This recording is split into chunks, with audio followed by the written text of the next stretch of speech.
want out there? I must send it to the letterbox. It's absolutely full. They'll be known for the newspapers in the morning. Are you going to work tonight? You know very well I'm not. Hello? What's this? Someone's been at the lock. At the lock? Yes, I'm sure of it. Surely not one of the maids. He's a broken hairpin, nor it's yours. Then it must have been one of the children. Well, you have to bring him up that habit. Alice, that is. What's the matter? What's this? You said they piled up. 2 visiting cards from Rank. What rank? Peter Rank MD. They're on top. He must have dropped them in as he left. Has he written anything on them? There's a black cross above his name. Rather gruesome, isn't it? It looks just as though he was announcing his death. He is. What? Do you know something? Has he told you anything? Yes, when these cards come, it means he said goodbye to us. He wants to shut himself up in his house and die. Poor fellow. I knew he wouldn't be seen for much longer, so soon. And now he's going to slink away and hide like a wounded beast. When the time comes, it's best to go silently. Don't you think so, Torvald? He was so much part of the life. I can't realize that he's gone. Oh, now we have only each other. Oh, my beloved wife, that feels like I can never hold you close enough. Do you know, Nora? Often I wish some terrible danger might threaten me. So I could offer my life, my blood, everything for your sake. Read your letters now, Torvald. No, not tonight.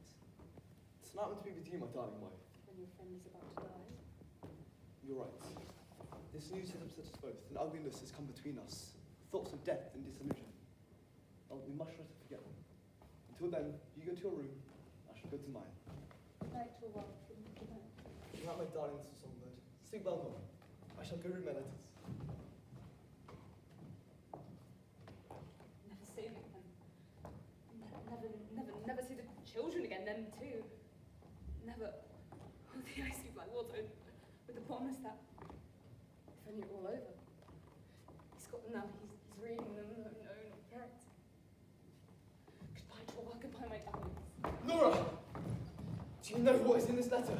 Yes, I know, let me go, let me go. Wretched woman, what have you done?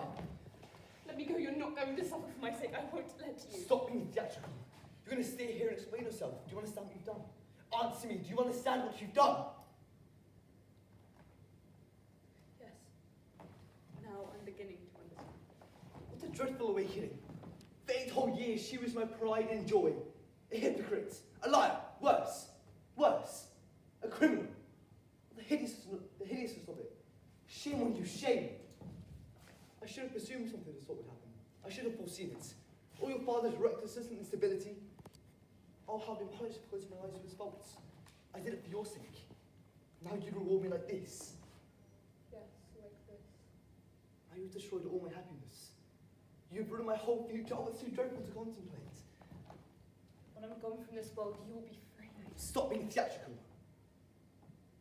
Your father was always ready for that kind of remark. How would it help me if you were gone from this world, as you put it? It wouldn't assist me in the slightest. He can still make all of that public, and if he does, well, I may quite as well have been suspected of being an accomplice in a crime. Now do you realise what you've done to me? Yes. We must appear to be living together. Only appear, of course. Therefore, you will continue to reside here. That is understood. But the children shall be taken out to your hands. I dare no longer entrust them to you. But to have to see this woman I once loved so dearly, and whom I still well, all that must be finished. Henceforth, there can be no question of happiness. We must merely strive to save what shreds and tatters. What can that be? This hour, surely not. He wouldn't. Hide yourself, Nora. Say you're ill.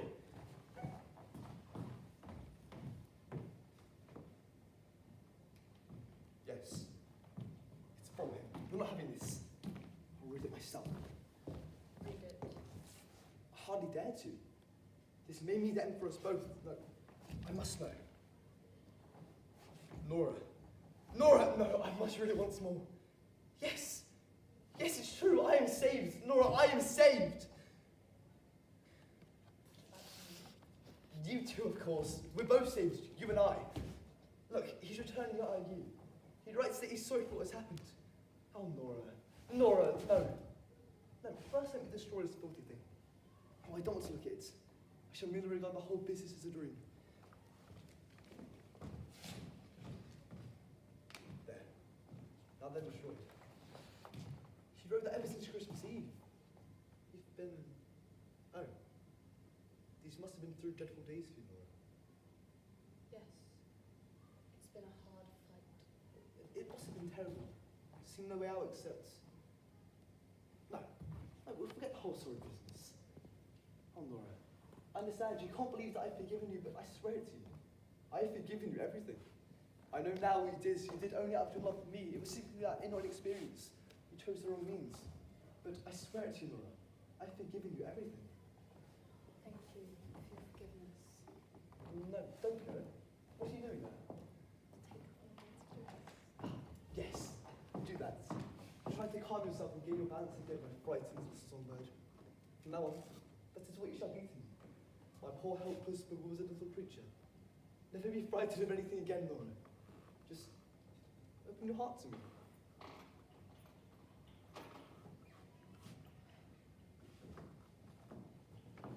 What's this?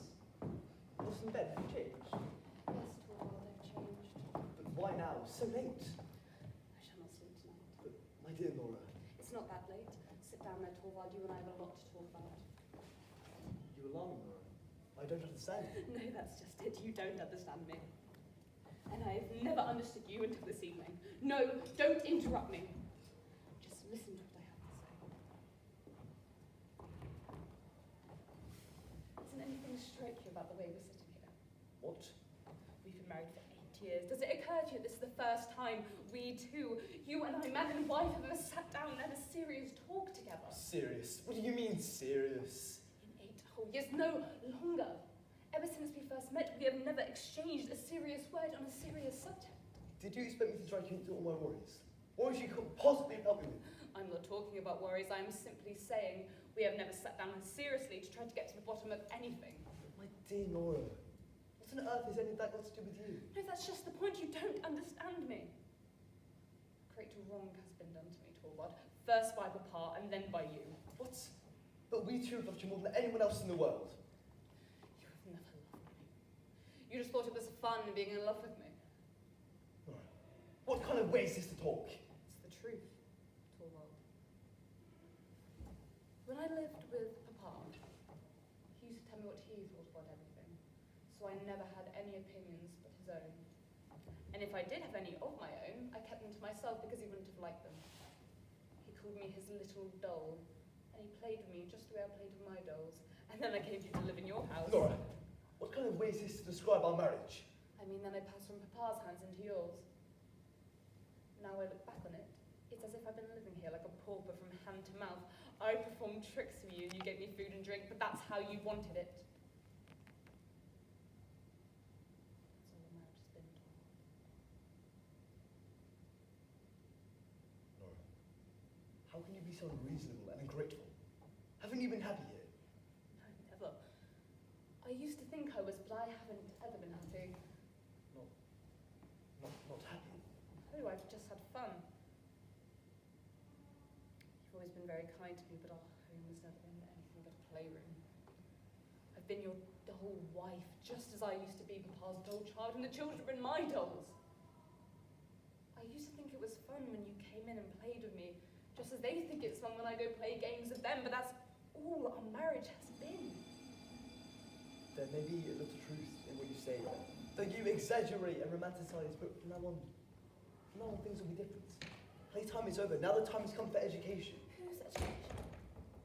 Mine or the children's? Both yours and the children's, my dearest Nora. Oh, Torvald, you are not the man to educate me into being the right wife for you. How can you say this to me?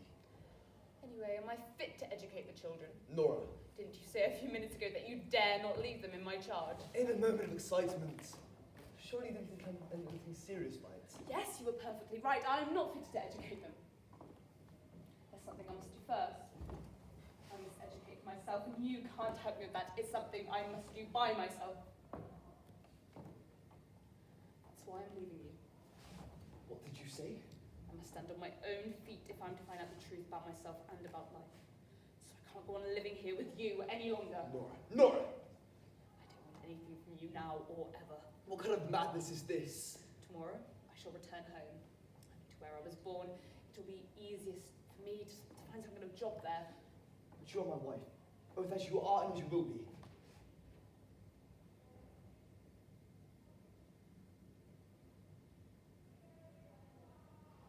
first and foremost, you are a wife and mother. I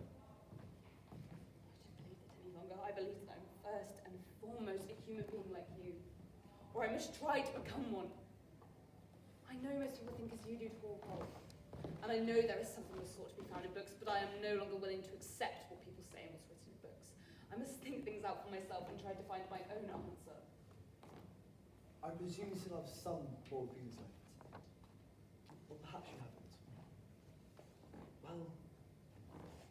Well, answer me. Torvald, that is an easy question to answer. I simply don't know. I don't know where I am in these matters. I only know that these things mean something quite different to you than they do to me. I've learned now that certain laws are different from what I imagine them to be, but I can't accept that certain laws are right. Has a woman really not the right to spare her dying father pain or save her husband's life? I can't believe that. No, you're ill, you're feverish.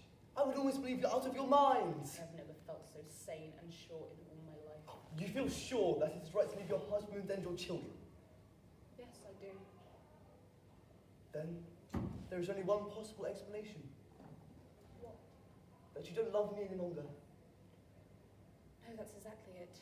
Nora! Oh, Tom. It hurts me terribly to have to say it because you've always been so kind to me, but I can't help it. I don't love you anymore. You feel quite sure about this too? Yes, absolutely sure. That's why I can't go on living here with you any longer.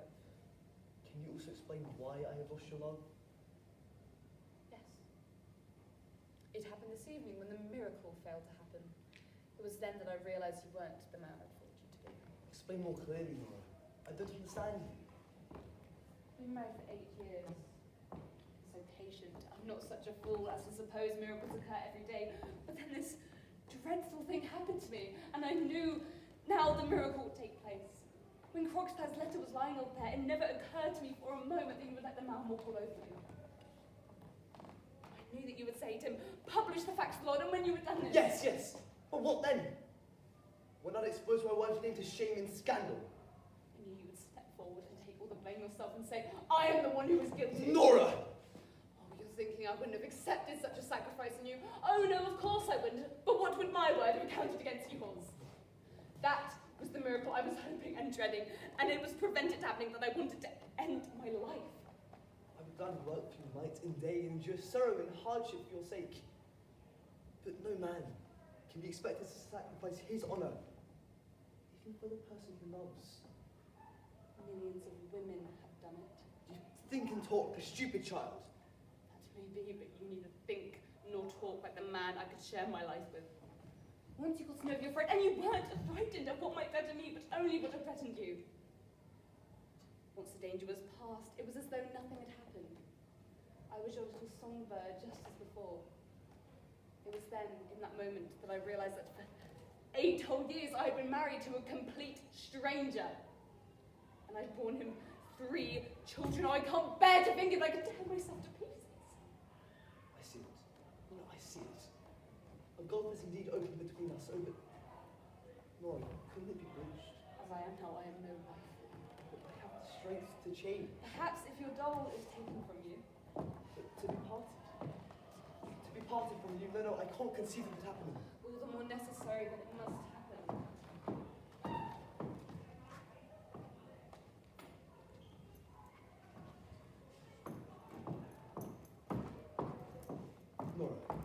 Nora, not now. Wait till tomorrow. I can't spend the night in a strange man's house. Can't live here. His brother and sister there. You know quite well it wouldn't last. I don't want to see the children. I know they're in better hands than mine. As I am now, I can do nothing to them. Sometime, Nora, sometime. How am I to know? I have no idea what will happen to me. But you are my wife, both as you are and as you will be. Listen, Torvald. You mustn't feel bound to me in any way, however small. Just as I should not feel bound to you, we must both be quite free.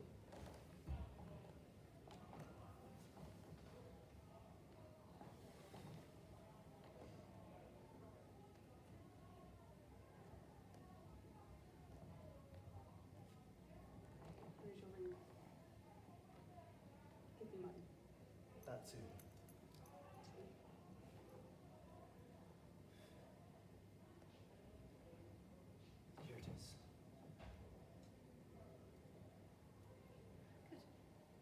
Well, now it's over. Nora, will you never think of me anymore? Of course, I shall often think of you and the children in this house. May I write to you, Nora? No, never you must do. But you must at least let me send you. Nothing. Nothing. But if you should need help. I tell you, no, I don't accept things from strangers. Nora, can I never be anything but a stranger to you? Oh, Torvald, the miracle of miracles have to happen. The miracle of miracles. You and I would both have to change so much that... Oh, Torvald, I don't believe in miracles any longer. I want to believe in them. Tell me, we should have to change So so much much that... Life between us could become a marriage. Nora! Nora!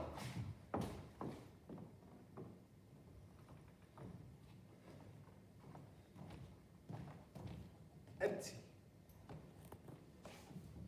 She's gone.